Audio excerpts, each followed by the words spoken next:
और पुराणों में स्त्रियों के लिए कुछ महत्वपूर्ण नियम और सलाह दी गई है। यहाँ कुछ उपयोगी पौराणिक नियम दिए गए हैं जो स्त्रियों के लिए उपयोगी हो सकते हैं।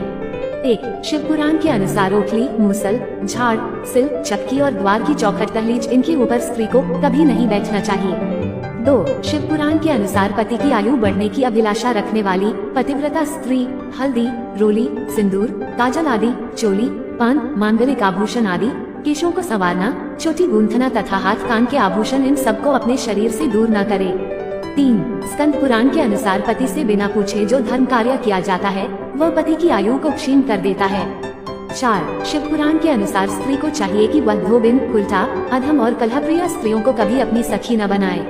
5. मनुस्मृति के अनुसार मदिरापान, दुष्टों का संग, पति से अलग रहना, स्वच्छंद घूमना, अधिक सोना और दूसरे के घर में निवास करना ये 6 बातें स्त्रियों को बिगाड़ने वाली हैं।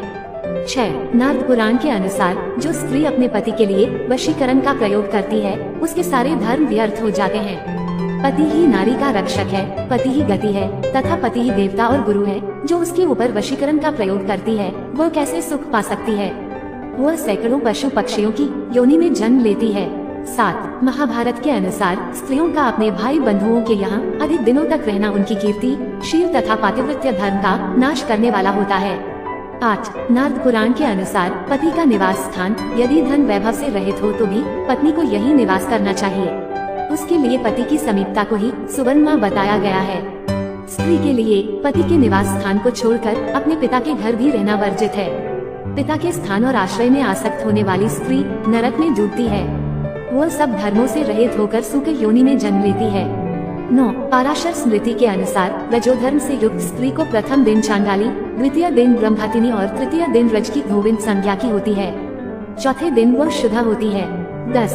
शंख स्मृति के अनुसार पति के कार्यों के लिए तो रजस्वला स्त्री चौथे दिन स्नान करके शुद्ध होती है, पर देव कार्य और पितृकार्य के लिए वह 5वें दिन शुद्ध होती है। 11. मनुस्मृति के अनुसार स्त्रियों के लिए विवाह संस्कार ही वैदिक संस्कार, यज्ञोपवीत पति सेवा ही गुरुकुलवास, वेदाध्ययन और गृह कार्य ही अग्निहोत्र कर्म कहा गया है। 12. पद्म पुराण के अनुसार जो स्त्री अपने पति के मन के अनुकूल चलती और सदा उसे संतुष्ट रखती है वह अपने पति के पुण्य का आधा भाग प्राप्त कर लेती है। 13. मनुस्मृति के अनुसार पिता या पिता की अनुमति से भाई जिसके साथ विवाह कर दे, स्त्री जीवन भर उस पति की सेवा करे और उसके मरने पर भी उसका उल्लंघन न करे। 14. शिव पुराण के अनुसार स्त्री को कभी अपने पति का नाम नहीं लेना चाहिए। 15. शिव पुराण के अनुसार स्त्री को चाहिए कि वह घर के दरवाजे पर देर तक खड़ी न रहे, दूसरे के घर न जाए, कोई गोपनीय बात जानकर हरेक के सामने उसे प्रकट न करे। 16. श्रीमद् भागवत के अनुसार साध्वी स्त्री को चाहिए कि झाड़ने, बुहारने, लीपने तथा चौक पूरने आदि से घर को और मनोहर वस्त्राभूषणों से अपने शरीर को अलंकृत सजाकर रखे, सामग्रियों को साफ सुथरी रखे। 17. श्रीमद् भागवत के अनुसार पति की सेवा करना, उसके अनुकूल रहना, पति के संबंधियों को प्रसन्न रखना और सर्वदा पति के नियमों की रक्षा करना ये पतिव्रता स्त्रियों का धर्म है। 18. श्रीमद् भागवत के अनुसार जो लक्ष्मी जी के समान पतिप्रायणा होकर अपने पति की उसे साक्षात भगवान का स्वरूप समझकर सेवा करती है उसके पतिदेव वैकुंठलोक में भगवत सारूप्य को प्राप्त होते हैं और वह लक्ष्मी जी के समान उनके साथ आनंदित होती है। 19. कपिल स्मृति के अनुसार जिसका पुत्र जीवित है वह नारी पति के न रहने पर भी विधवा असहायक नहीं कहलाती, विधवा वही कहलाती है जिसका न पति हो न पुत्र हो। 20.